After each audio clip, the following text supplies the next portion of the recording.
You are looking at Julian's pronunciation guide, where we look at how to pronounce better some of the most mispronounced words in the world, like this other curious word. But how do you say what you're looking for today? A very interesting word. I love this word. Let's hear how it is pronounced in British English and how the Americans say it as well. In the UK, it's said as rarely. Rare.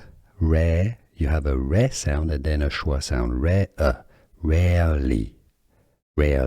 Now the Americans pronounce the second R, therefore pronunciation is a bit different. Rarely. Rarely. American English, US, rarely. British English, rarely. Could you hear the difference? Was this any useful? Let us know in the comments. Here are more videos on how to pronounce more confusing words and names too many mispronounced. Like this video if you found it useful. I appreciate your support. I'll see you soon and thanks for watching.